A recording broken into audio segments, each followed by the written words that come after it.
So I'm Lisa Wanger, the chair of the Delta Independent Science Board, and I'm joined by Delta lead scientist Laurel Larson. And let's jump right in. So first of all, what do we mean by this term deep uncertainty? In a word, it just means unpredictability. We don't really understand the likelihood of certain future events, and outcomes can't be well characterized with existing data and models. And this uncertainty can't be easily reduced just by going out and collecting more data. And importantly, stakeholders may not agree on the consequences of actions. So this is an opportunity to explore these types of uncertainties. And I don't think we have to stretch our brains too far to think of some deep uncertainty experiences we've had lately in California. Okay, so that's what the concept of deep uncertainty is. But what is decision-making under deep uncertainty? It's a decision support system to evaluate these unpredictable and often ignored future events. And it isn't one thing, it's really an umbrella term for a variety of tools that can be used in both small ways and very comprehensive, more time-consuming ways. And our effort is going to focus a lot on scenario development, which is one of the key ways you can explore unpredictable events. And these things can be informed by careful data analysis of past events and modifying them to represent changing conditions, as well as looking to the horizon for things that may indicate changing conditions. Even if we're uncertain, we might want to bring that into our scenarios. There's a big element of exploratory modeling. And one way that gets used is to stress test management solutions. So we might have our best guess idea of what the future is going to look like, and we've created a management solution for that best guess. But we may want to explore how frequently that approach leads to regret when the future varies from what our prediction is. So that's the stress testing idea, just to understand how robust a solution is to uncertainty. And then that leads you to identify vulnerabilities, tipping points where the optimal solution fails, and things you might want to monitor and keep an eye on. And then finally, there's a big element of adaptive planning, of thinking, at what point do I need to change my behavior as I see changing conditions? And all of this is underpinned by strong stakeholder engagement and deliberative approaches to overcome these different perspectives on what might be happening in the future. So I like this slide for really explaining what the scenario goals are. So these cones represent projections in time. So we have historic evidence and we understand a range of variability associated with historic evidence. And we're trying to project into the future to look at what the variability could be. And so the green cone here is what we tend to focus on, which is the more probable futures, maybe the central tendencies, if you will. But each dot represents a scenario in this cone. And it may be worthwhile to think about how to push the system into a more preferred solution, or just wildcard events that may change how we want to plan for the future. And so the idea of this type of scenario planning is to go beyond the probable to the possible and the plausible and the possible. And now I'm going to turn it over to Laurel to give us some more examples. Thanks, Lisa. So I put together a few slides just to make decision-making under deep uncertainty a little more concrete and show that to some extent, it's already being done in California, although we do have a long way to go. So one of the examples of DMDU that is probably familiar to a large swath of Californians is the arc storm scenario development process. This was a process of working with a team of 117 different scientists, engineers, policy experts, and employees of first response institutions to figure out a strategy for responding to a sequence of severe winter storms, similar to the storm that happened in 1861 and 1862 that left the Central Valley of California impassable. So basically, this scenario was based on a scientific convergence of temperature and precipitation, very similar to that event, followed by an examination of secondary hazards like landslides and flooding, physical damages to the built environment, and social and economic consequences.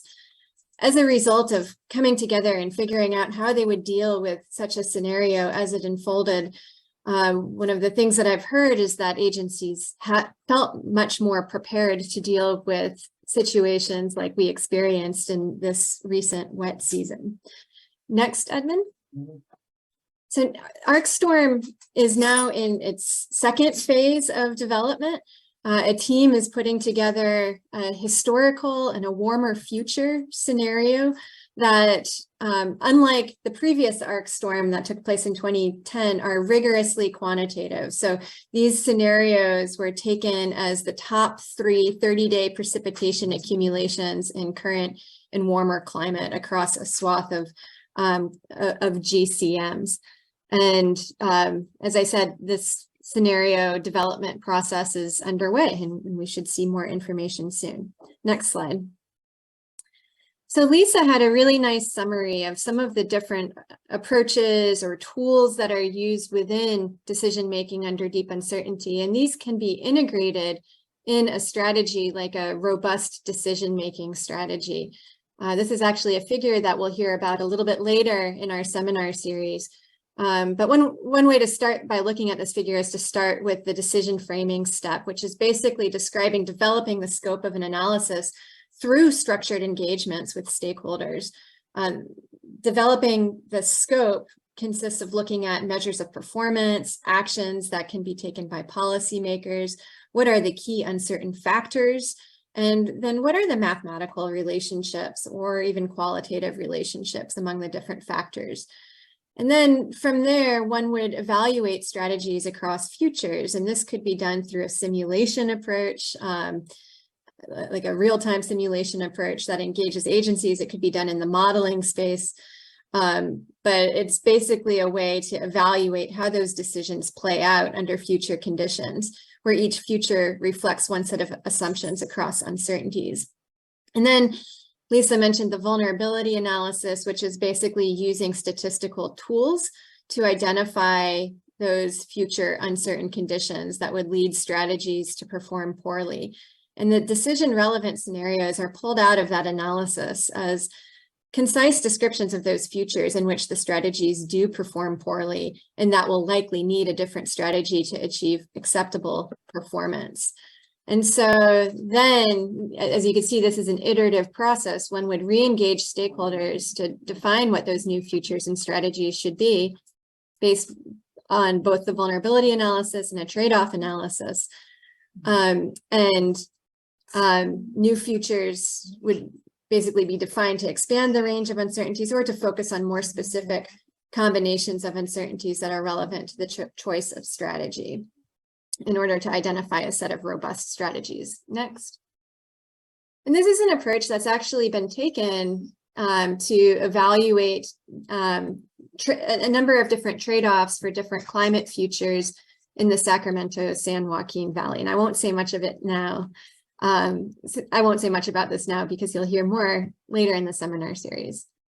Edmund, go ahead and skip to the next slide altogether, please. Thanks. And so that brings me to a preview of what we'll see throughout the year as we undertake this seminar series. We will be exploring different aspects of decision-making under deep uncertainty, including topics such as flood risk, horizon scanning and how we do it, how we better communicate risk, dynamic adaptive management planning, mitigating cognitive biases, and incorporating human behavior into scenarios. I just want to flag for your attention that our next seminar is scheduled for June 14th at 1 p.m., in which we'll be looking at some of these tools that I spoke about and their applications in California. And that seminar will feature Robert Lempert at the RAND Corporation and Andrew Schwartz at the California Department of Water Resources. Next. Thanks, Laurel. So yeah, we do acknowledge that some of this is already going on. And so we hope that we can bring attention to some of these efforts and share tools. So we see a variety of benefits of applying decision-making under deep uncertainty. And I'm not probably going to walk through all this slide in the interest of time, but let me just say that I think we've had some recent examples where we could have used some more enhanced perception of changing conditions, such as the fact that the runoff yield from the snowpack changed dramatically after the extended drought in ways that weren't incorporated in the models. And that created some management challenges. So that's the kind of issue that we see that might be overcome by new types of anticipating future change.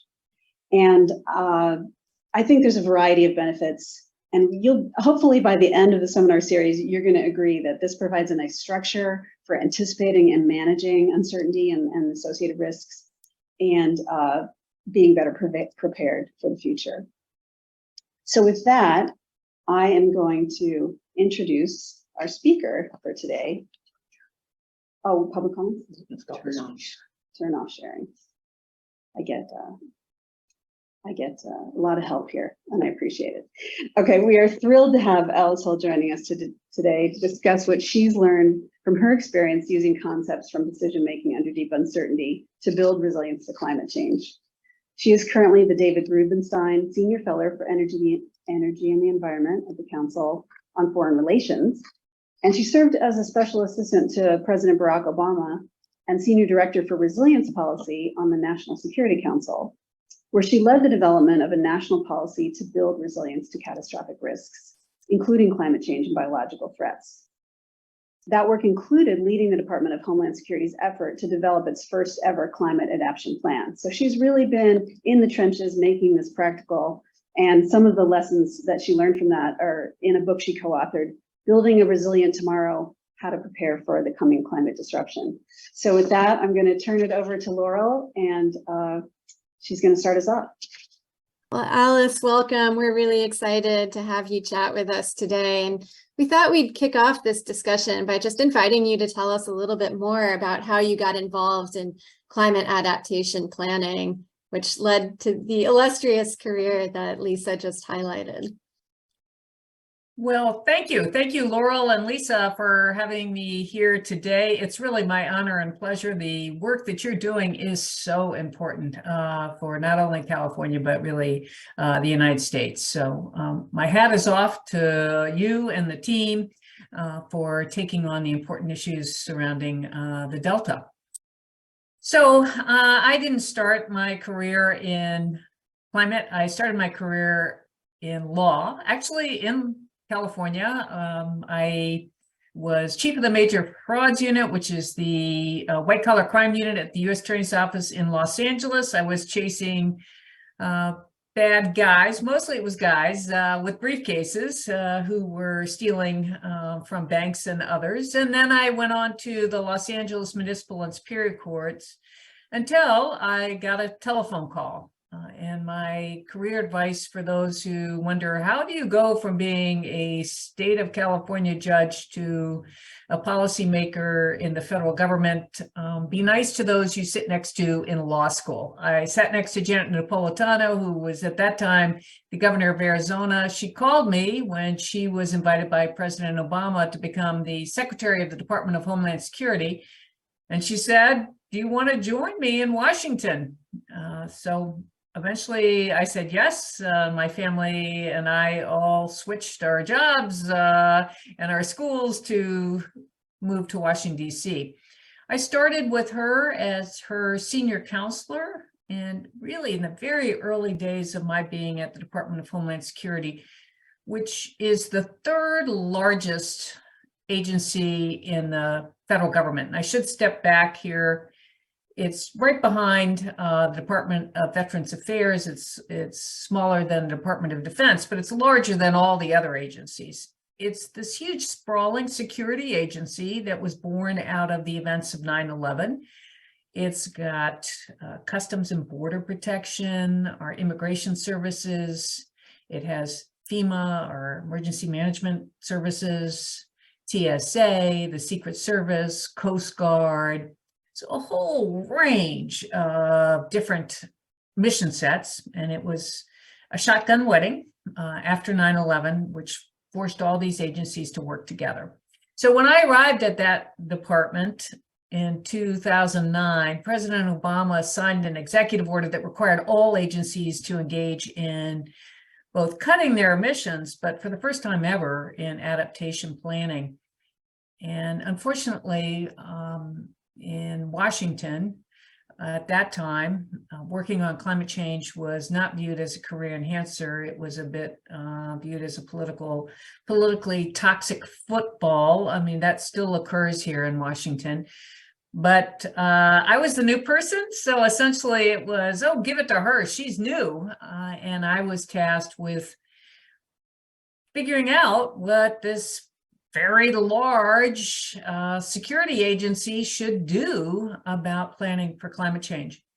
And in 2009, the task force I assembled from the agency, I would say it's fair to say there was a high degree of skepticism about why they should be even working on climate change when there were so many other issues that were front and center.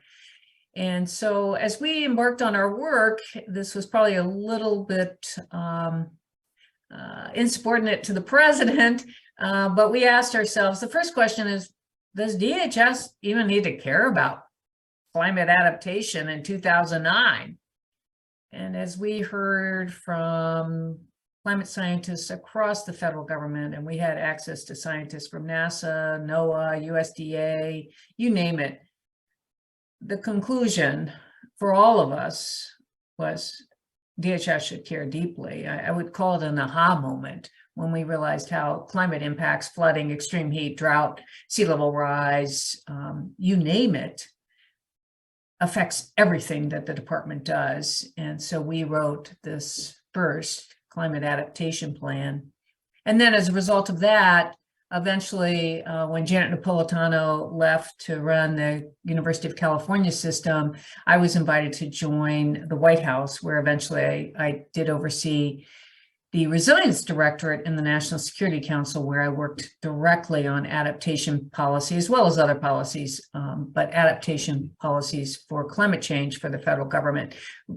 Some of the very first policies that were issued, some of those policies were revoked by President Trump, and then President Biden on his very first day brought them back.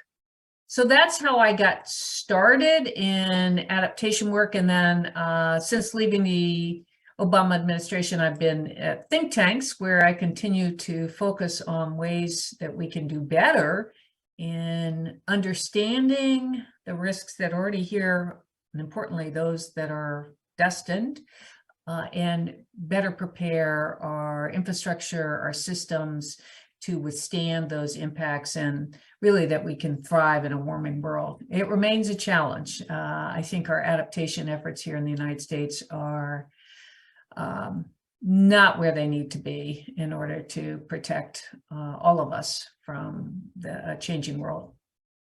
Yeah, well, thank you for that answer. It's a really impressive trajectory. And one of the things that resonated with me was your mention of the volatility at the federal level in working on climate change issues. We've seen that play out with Trump rescinding policies, Biden reinstating them. You mentioned that when you first joined the federal government, it wasn't seen as a career advancer to be working on these issues. So I guess my next question is really focused on, what do you see as the role of state government in planning for climate change under increasing uncertainty about the future? And does a state like California, which is known for fairly consistently progressive politics, does a state like California have the opportunity to provide leadership here, and how? Absolutely. California already provides significant leadership, and I anticipate it will continue to do so. We do see New York is also another example of a state providing leadership. And then, unfortunately, the leadership typically falls in whether it's a primarily democratically run or Democratic Party run state or Republican state. As to the level of climate planning, it's not that the red states don't have resilience planning, but they might not have the planning that calls for considering climate risks, which is what we're talking about here. And that is, in my opinion, absolutely essential for any kind of resilience plan, because if you don't look at future risks, but only look in the rearview mirror looking at your past risks, you will be deeply unprepared. So to answer your question, state governments are very, very important in showcasing best practices for innovation and protecting their own populations and therefore their economies going forward. So with California, I remember a very early example, and frankly, the federal government has not been able to truly match it. CalAdapts. It was this, interactive GIS. You could just go down and look at a particular area and get a sense of what's ahead for that area. I remember looking at that, maybe when I was at DHS, but certainly when I was at the White House, and just saying, we got to get to that for the United States. And it still remains a challenge for us to have that kind of granularity for people to understand what's ahead and engage in these discussions. And then, of course, when they look at the housing, some of the density issues and that's usually framed as affordability of housing. But when you're talking about climate change, we also need to increase density to get people into safer areas, as we're learning that some areas are destined to burn or to flood.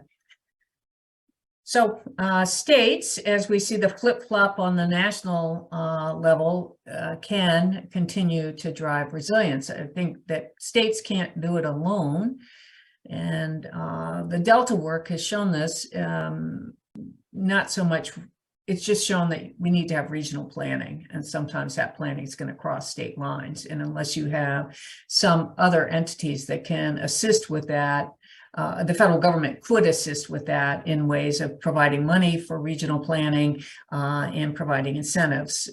That could drive further action than just leaving it up to the states alone to solve these problems where they have a shared water source, for example, or one state's wildfire risk becomes another state's wildfire risk. That's great. Thanks. Really helpful answer. One of the arguments against doing this decision-making or planning for improbable circumstances is the high cost of managing for extreme risks. When is it a net benefit for governments to plan for these low probability but high impact events? How should governments weigh that cost benefit of planning for these extreme scenarios? Because obviously it takes a lot of resources to do so, and we can't plan for every extreme or every type of extreme. Absolutely. We're never going to capture all the events that will occur. And it was Eisenhower who, of course, led troops in World War II, who said, planning is essential, but plans are useless. So just the fact of planning, we heard earlier, the fact of planning for a scenario that resembled what happened in the 1860s in California can help build relationships, increase awareness, drive greater preparedness. So planning is a good idea. I do say that with climate change, I think that it's no longer a high risk, low frequency event. It is, these events are occurring rapidly. The scientists I speak to generally say that what has surprised them is not that these things have unfolded just as predicted, but they have unfolded more quickly. So to treat this as I guess now the new term is gray rhino, but to treat this as these as black swans, I just don't think is appropriate anymore. This poses a major challenge for policymakers, scientists, you name it, because we're really confronting, if you step back from it, a problem that no one in recorded history has confronted at this scale. And the problem does not require, unlike, say, nuclear or cyber, which are catastrophic threats, it doesn't require any human intervention. There's, no human, is what we call human intelligence, to see what's going to happen, whether what the nuclear arsenal is for a different country. This is just happening on its own because of the burning of fossil fuels, but it will occur. And some of the events are very certain to occur. Some of them are very, such as sea level rise and heat. So not to plan for them seems to me that we are just ignoring the white swans now out there. It's very difficult because humans, the cognition issues, which has also been referenced in the introduction, are huge for humans to be able to assess this risk. We are just not accustomed to assessing a risk that's unfamiliar to us. And I think that has held us back in our planning for climate change, and a number of other cognitive biases. So I say we should put aside the thought that these are uncertain risks. We don't know exactly how they'll unfold, but we do know that they're ahead. So we should be planning for a whole range of risks because we know that they will compound. They don't have to be as big, but we could have multiple of them, which could cause even more damage than just one big event. So we need to start forcing our imaginations so that we can work on creating the plans, which we may not execute in their fullness, but at least we'll have started the process to be better prepared. Thank Go ahead. you. I was gonna pass it to Lisa to ask the next question, but I really like that term, planning for the gray rhinos. I might have to get you to explain that term. I'm not sure I know what you mean by that, but I don't want to start there though. I appreciate that you brought up the arc storm and you mentioned the relationship building, because I do think people may have this misconception that by looking at these extreme events, we're now going to build infrastructure to protect for those extreme events. And that may not be feasible. That may not be the right solution. But in the meantime, I think what you're saying is we still are better prepared in other ways, either through relationships or other insights we get. Have you seen, so feel free to bring up gray rhinos and define that a little bit more, but in answer to this question, which is, what tools have you really seen be successful at getting people to make progress? Is it the decision-making under deep uncertainty, is that the useful tool? Are there elements within that you found most useful? Well, I think that work is just excellent. I happen to have known Rob Lempert. He married a childhood friend of mine, so I've known him for years. And I think his work at RAND is phenomenal. So he latched on to this challenge very early on, and I know that it's been used in his work has been used, for example, in the Colorado River, really across the globe. So I applaud it. And I think you've got to choose, any group has to choose a framework for deciding, okay, what are we, first of all, what does it look like ahead? And then what are we going to do about what we see is coming ahead?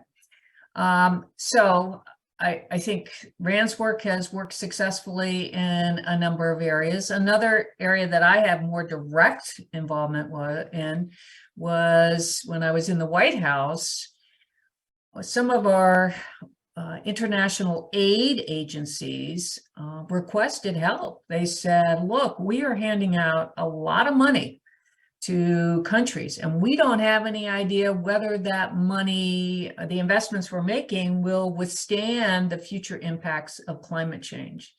So I was given the assignment of, again, assembling a task force to decide what we should do. And we eventually, President Obama issued an executive order that was looking at international development aid and climate risk. And through that work, we determined that in the first instance, any decision regarding a major investment should be screened itself for climate risk. So let's say you're going to build a road somewhere. You need to look, is the road going to be subject to flooding? Is it going to be subject to extreme heat where the asphalt will buckle? and any variety of things, sea level rise. And then you should make sure that you account for those going forward. And I will say that just this week, I ran into somebody who was at USAID, and that executive order was not pulled by Trump, and USAID took that executive order and they have implemented that approach throughout all their programming. So they are confident that when they're making an investment overseas, that investment will withstand the impacts. Now, there's an important question that should actually be the follow-on, and we did not get to that in our work. It's, should you build the road in the first place? And that is a critical issue, I think, for state governments when they're investing in infrastructure. It's a highly politicized, but we need to prioritize the investments we're making. And it doesn't make sense, might not make sense, and we see this on the East Coast, huge investments in bridges to barrier islands. Well, those barrier islands may be wiped out. So what's our expected service life for that bridge? What's the expected usage for that barrier island as we see rapid sea level rise and coastal erosion? But we aren't to the point in the United States where we're having those discussions yet. In my opinion, if we had a national adaptation plan and the opinion of the Government Accounting Office, which is essentially the watchdog for the federal government, if we had such a plan, and that would help us get to those difficult decisions. And a gray rhino is just a play on the white swan, black swan, whatever. It's just that this is now much more obvious, but it's essentially the elephant in the room, but we're not discussing it because I think our cognitive biases, people don't know what to do, and it's been such a highly politicized topic. But for going forward, to not consider climate risk for any investment or decision about land use, building, in my opinion, I'm a former judge, at some point it will cross into the area of negligence because you need to consider what will happen over the service life of any infrastructure you're investing in or any decision that you're taking that involves investments. Well, I appreciate that answer and your leadership in helping us be more proactive in thinking about these risks. I think you're. Oh, I should have added. So what we did in that international development is we went to the World Bank. We don't have to create all of these tools ourselves. The World Bank was going through the same thing. They had a screening tool. They said, sure, you can borrow the screening tool. So the USAID took the screening tool to check all the different impacts, to make it easy for officers to not have to be experts in climate change, but be able to work through what the risks were. And we borrowed from them and then went on. So it's a matter of kind of piecing these things together in a way that's useful for those who aren't climate experts to help support their decisions. That's a helpful addition. I appreciate that. So if you weren't asking the question, should we build the road, how did that risk information inform the investments? Well, it just helped them make sure that whatever they did, they weren't going to be putting more money in an area that would be likely flooded in the near future or in the floodplain. They would move it off. As I say, it has not resulted in it may have resulted, I don't have the answer, in our international development work because it's a little easier politically for us to say, no, we don't want to build something than it is for us to say, no, we don't want to build something in the United States.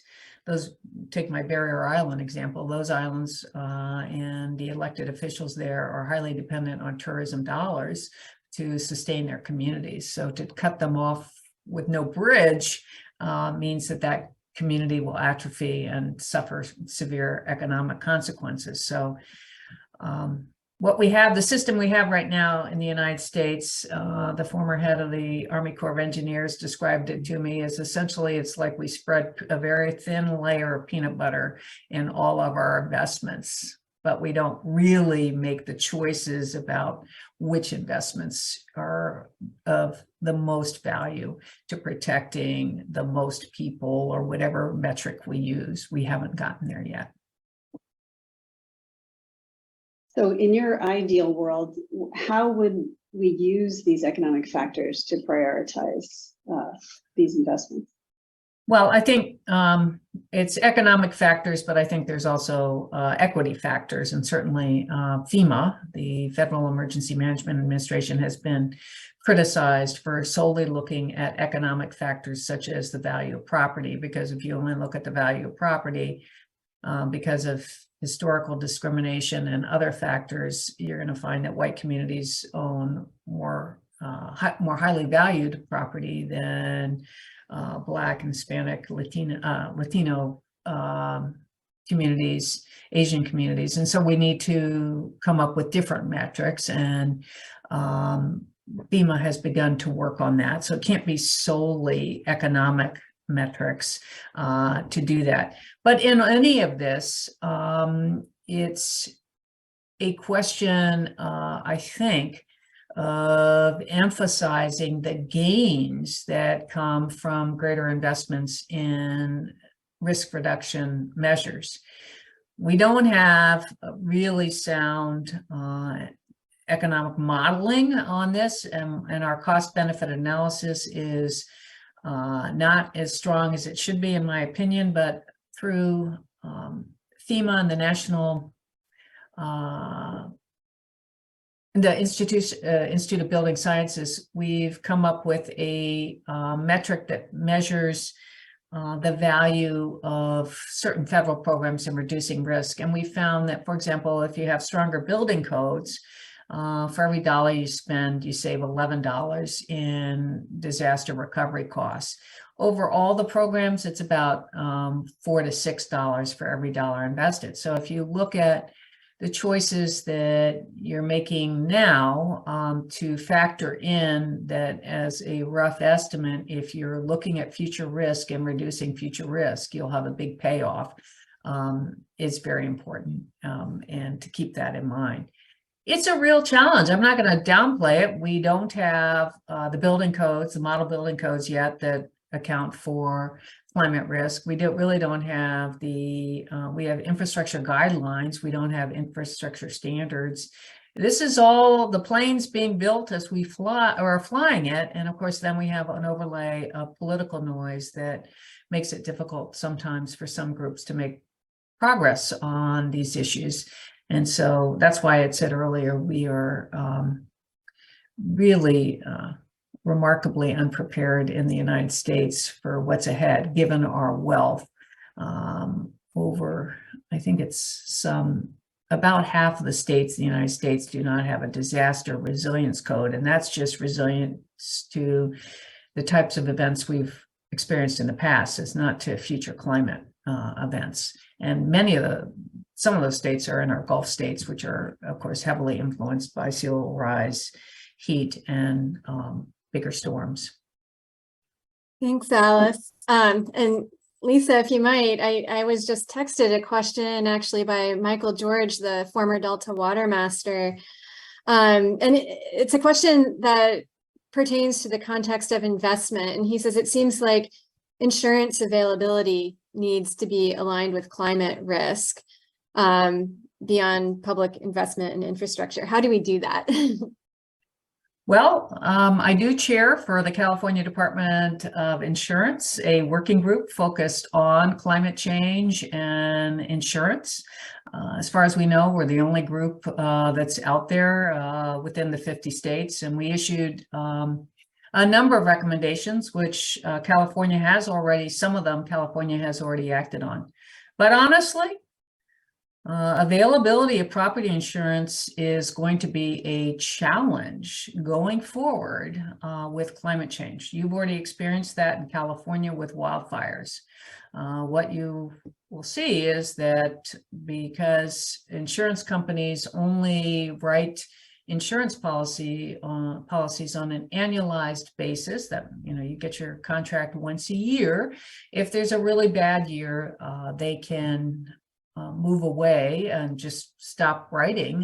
They can leave the state. Of course, California is a huge, the 6th largest economy in the world, the 4th largest insurance market. So insurance companies aren't going to walk away lightly, but it is a problem that it will not be available. And what you've seen in your California is your FAIR plan, the number of people who are going to that backup plan for people that is sponsored by the government that can't get private insurance, or that plan is growing. And honestly, in California, there is a challenge with using the models right now. California requires insurers who, if they're deciding whether to write a policy or how to price their policies, they can't use forward-looking models. They have to look at the loss in the past 20 years. Mhm. And so when you had the big fire season in 2017, I think the insurance industry lost about 22 years worth of profits in that single year. So you've already got in Florida, Texas, Louisiana insurance commissioners warning that a crisis is occurring as insurance prices go up in response to the growing risk. And of course, behind the insurance companies are reinsurers. Those are these big international companies that spread risk across the globe. And one of the heads of those, maybe 6 years ago or so, said if we have a 3-degree Celsius world, it's uninsurable.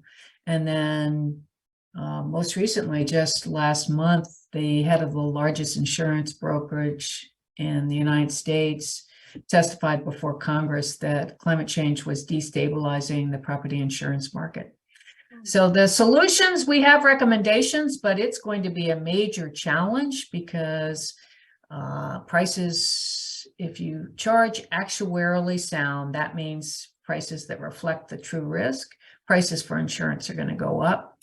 And when it comes to wildfire, an individual homeowner can't necessarily significantly mitigate their own risk to justify a major reduction in their premium, because some of the risk is community-based. It's like if your neighbor has a whole bunch of dead wood around their property and a wood shake roof and a lot of other things, the flames may just catch your property, even though you've removed all the vegetation, you have a fireproof roof, and you've taken other measures.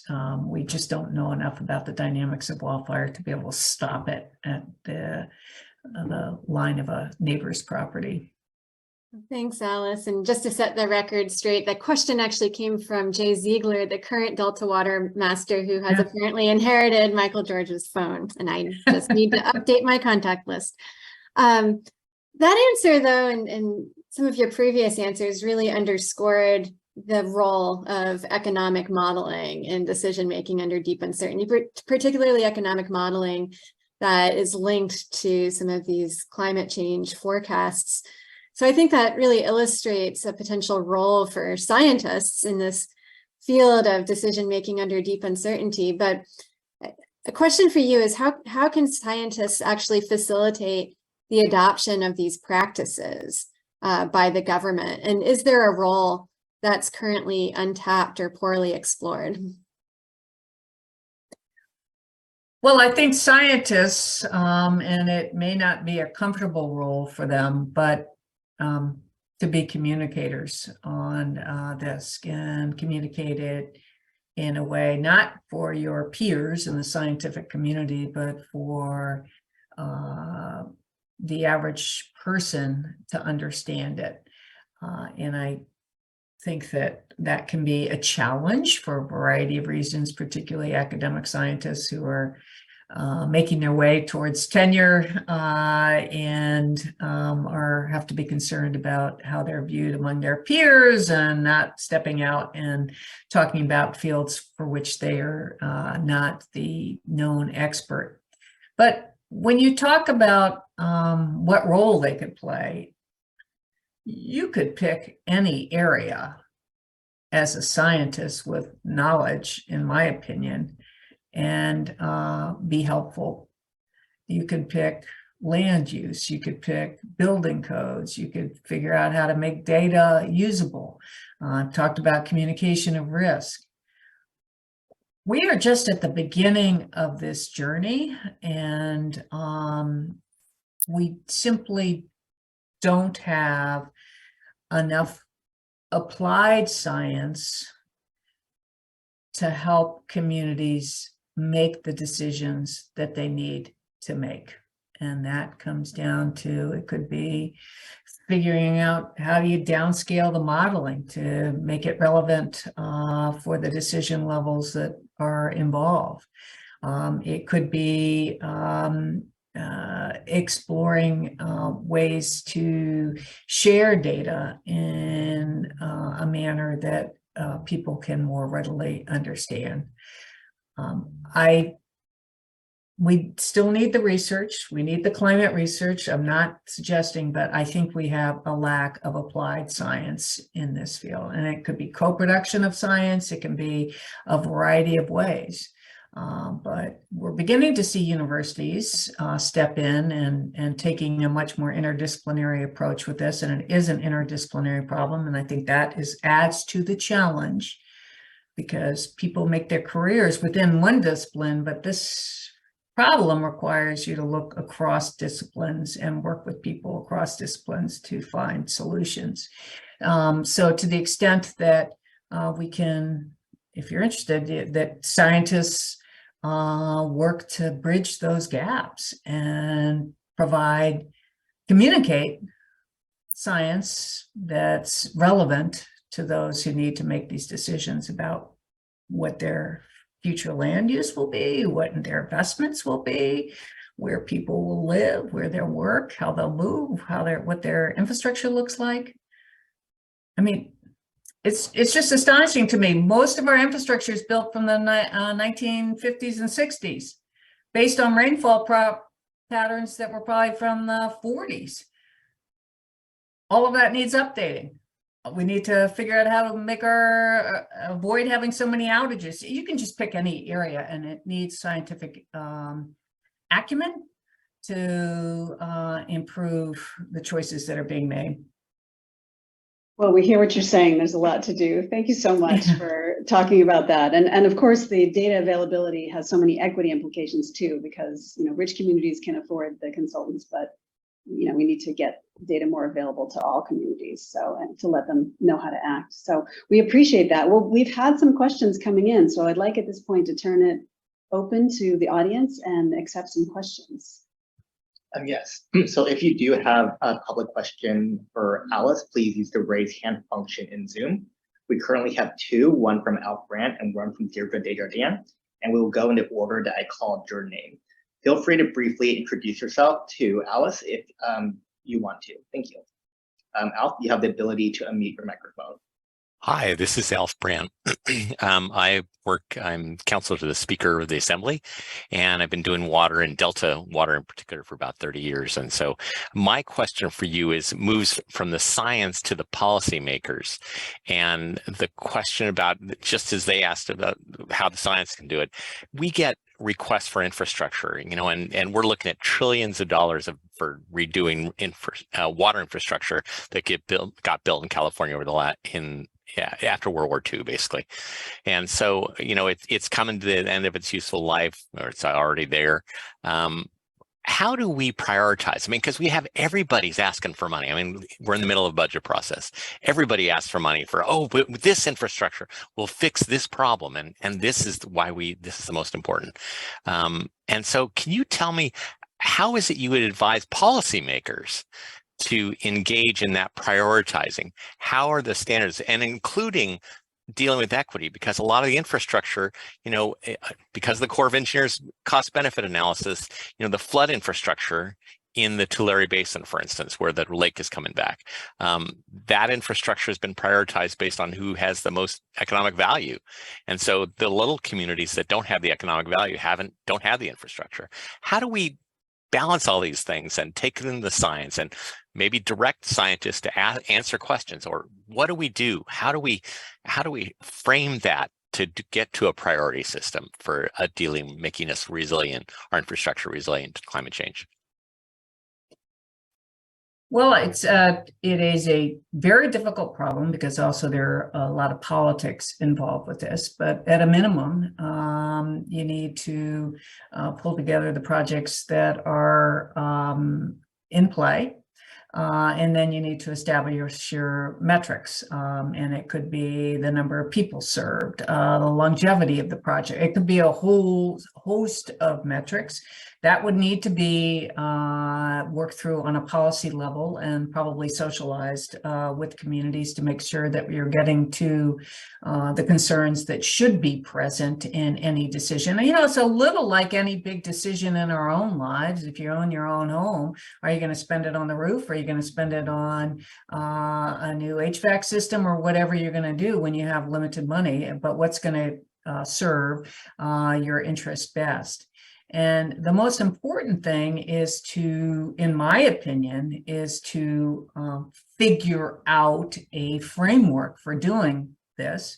And this is where a state like California, that has been so forward-leaning and so progressive in trying to find solutions to climate change, could serve as a model in figuring out. And then you have the overlay of the federal money, because the metrics that the federal government uses, even between agencies, as you pointed out, may not match up.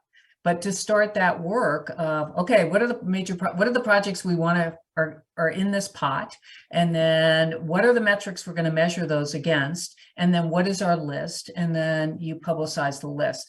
Now, in an agency like FEMA, they kind of do this already because they get these big pots of money every year. For example, the BRIC program, building resilience in something. It was actually Trump. Happened under Trump, and they get 6% of all the disaster money spent by FEMA comes back into this pot, and it can get very big, which it did under COVID. And then FEMA divides it up. Now, the first year FEMA did it, they had richer communities apply, and the communities that had the consultants or the ability to come in, and turned out they gave a lot to the coasts, as I recall, not so much to inland states, and there was a lot of questions about equity. So now FEMA's been taken that experience, and they're improving the metrics that they use to prioritize which programs they're going to serve.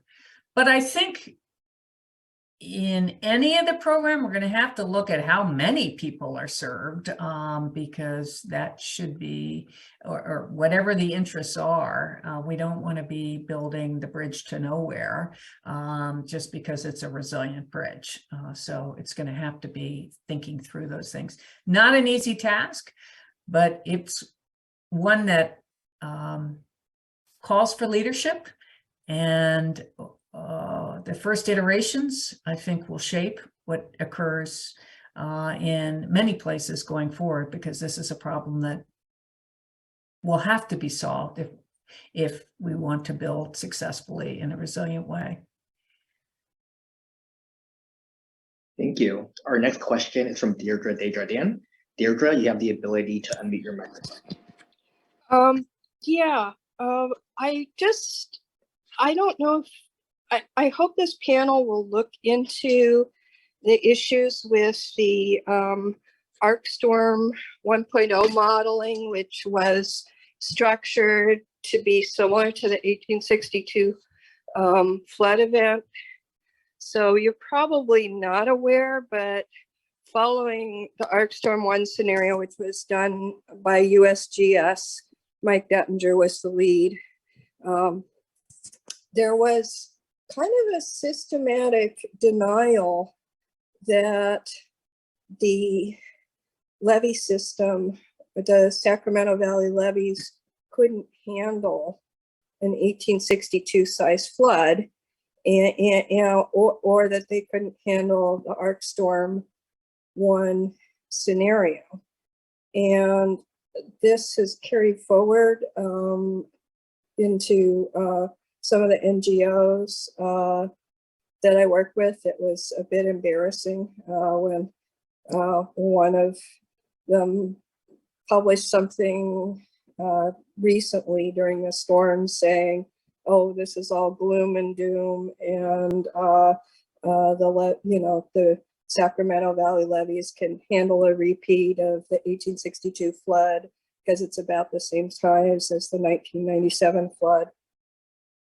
So I hope that you'll investigate. I think there's some cognitive biases that probably are driven by the politics of floodplain management in the Sac Valley, and there was $1 billion to upgrade the levees so they could build in the Thomas.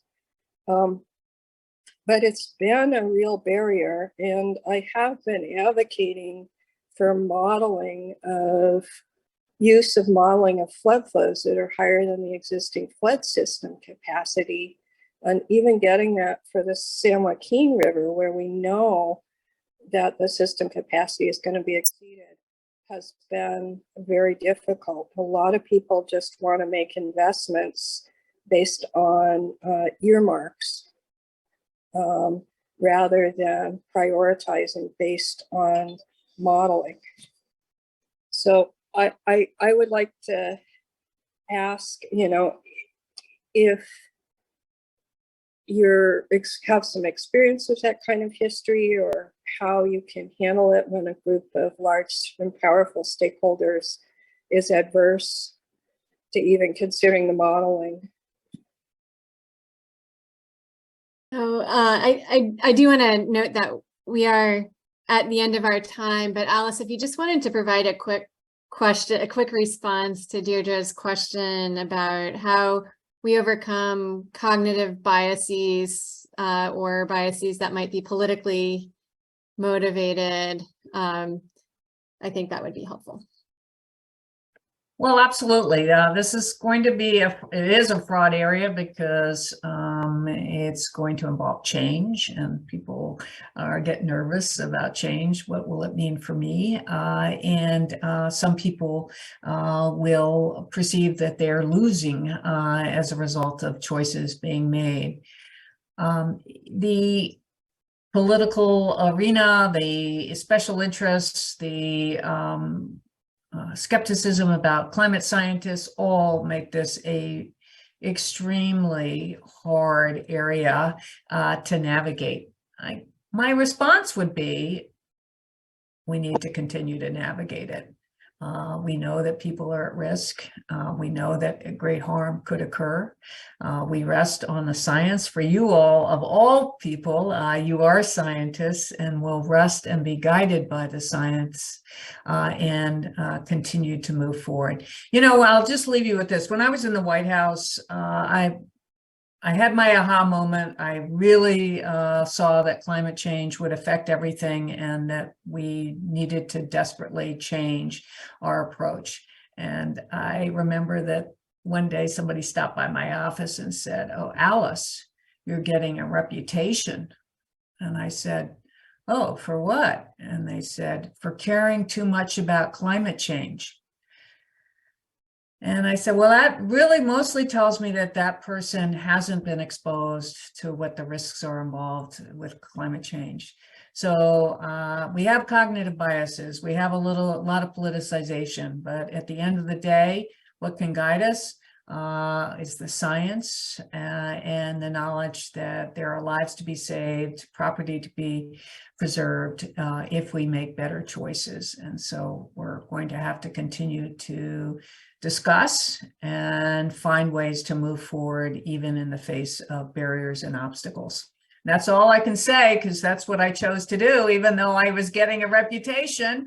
That's okay. Let them come at it, because I knew that the science told me that we should really be acting now to save us all. So that's my message as you get discouraged by the opposition you may encounter. But it doesn't mean we should stop. It means we got to just find another way.